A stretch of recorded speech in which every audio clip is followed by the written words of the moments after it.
What you just said is one of the most insanely idiotic things I have ever heard. At no point in your rambling, incoherent response were you even close to anything that could be considered a rational thought. Everyone in this room is now dumber for having listened to it.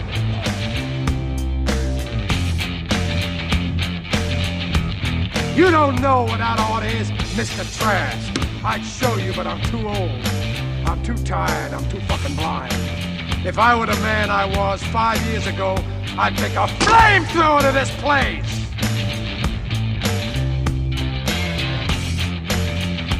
Do you understand the words that are coming out of my mouth?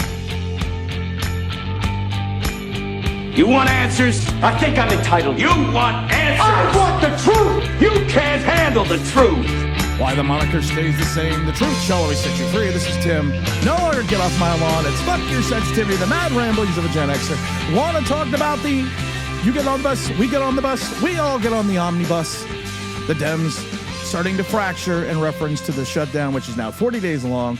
And we also want to talk about that holiday classic, Planes, Trains, and Automobiles, and how if you break down the movie itself and the deleted scenes and the original intention of the film, that holiday classic is kind of, well, fucked up. Oh, but let's get to the Democrats first. The Democrats now have crossed the line with certain Republicans, or all the Republicans. You might say they caved a little to a path to reopening the government. Several Democrats, of course, crossed the picket line despite getting no guarantees on the Obamacare subsidies. I want to talk about Obamacare a second because Obamacare is just a fucking mess and a wreck. And anyone that saw this bill and saw what it was going to be and knew when it was passed, we're not even going to get into the fact that they also took the student loan market and basically blew it up and made it a government run. We're not even going to get into that, but I want to get into some of the Obama lies. It will actually reduce the deficit by $4 trillion over the long term. Reducing the waste and inefficiency in Medicare and Medicaid will pay for most of this plan. It will slow the growth of healthcare costs for our families, our businesses, and our government. There will be a provision in this plan that requires us to come forward with more spending cuts if the savings we promised don't materialize. Well, none of that fucking happened. And don't forget, you can keep your own doctor. You like your doctor, you can keep him.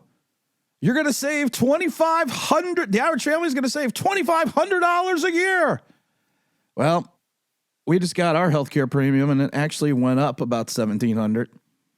I can't blame the companies because of the fact that they're only passing along the cost because there's only so much a company can incur in regards to paying out medical. It's been a disaster. We talked about it last week in reference to how if you take a look at the chart, and the chart basically shows, and we've talked about this before, that there has been from 2013 pre-Obamacare, without subsidies, with an open marketplace, average families were spending about $2,300. Average family, that's usually saying a family of three for the year, $2,300. That was in 14. And 13 before. In 14, premiums jumped up 68.4% to over 4,000. Then in 17, they jumped up to 6,000. In 18, they jumped up to 8,000. They leveled off until about 2024 when they jumped up to 10,000. And now in 2026, they're estimated to be over $10,000 a year for a family of three earning twice the above the poverty level. And if you take a look at it, the taxpayer share for these premiums and for these people on Obamacare, the enrollee in 2026 will only pay 19.7%. The taxpayer share for the soaring cost of these premiums will be 80.3% next year in 2026. So all these people are worried, they're complaining that these COVID credits, which came into existence in 2021 and ran through 2025, only really counted as a percentage of maybe, you're taking a look at maybe about 8-9% of the total cost. 80% is still going to be paid by the taxpayer. And like I said before, we talked about the soaring premiums. 19.7% is only going to be paid by the enrollee. And that's when the subsidies expire. Now, remember, these subsidies were not put in place by the Republicans because Republicans had nothing to do with this. These dates, these end dates had nothing to do with the Republicans because of the fact that the Republicans had nothing to do with these bills in reference to Obamacare or the last big COVID bill that was passed in 2021, which had these subsidies that were supposed to expire. So the Democrats, in their own stupidity, in their own mind, think, okay, well, we need to blame the Republicans for all this because of the fact that we are the ones that did this. So 8 Democratic senators crossed the aisle, getting no guarantees on the subsidies, which they shouldn't whatsoever.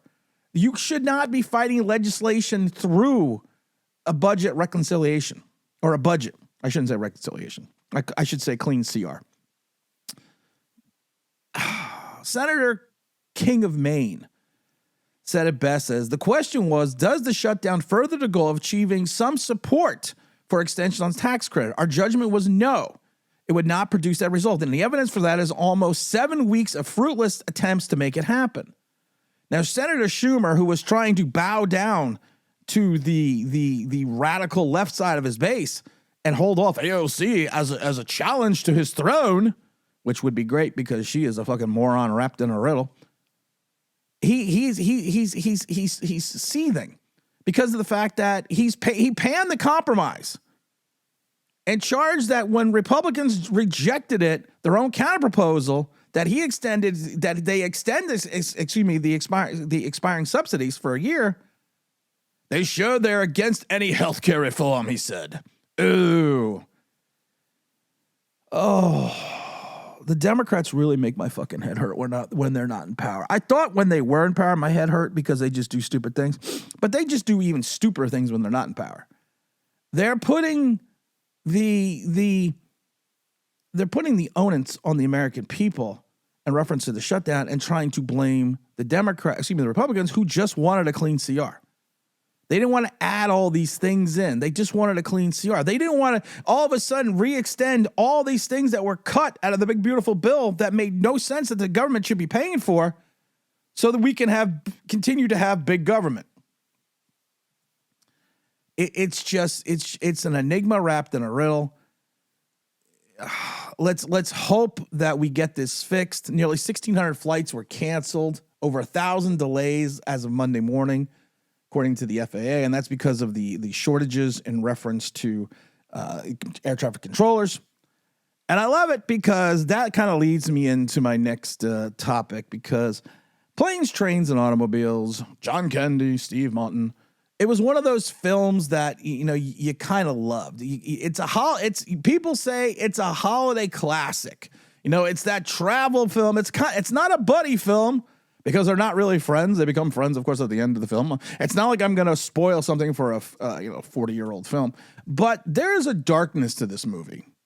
There really is. And it's a darkness that people don't understand and don't see because of the fact that there are so many missing scenes that kind of change the whole dynamic of the entire film. There is something that's always bothered me about this film for years. Now, it's not just about Neil and Del, in their travels. It was the whole thing with Neil's wife, Mrs. Page. And I couldn't figure it out. And I actually got to watch the deleted scenes, and so now it makes sense to me.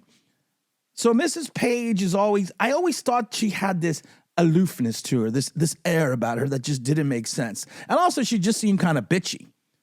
At the one point in time, the scene where they're in Wichita, and Neil calls home, and the wife is like, what does a snowstorm in Chicago have to do with Wichita?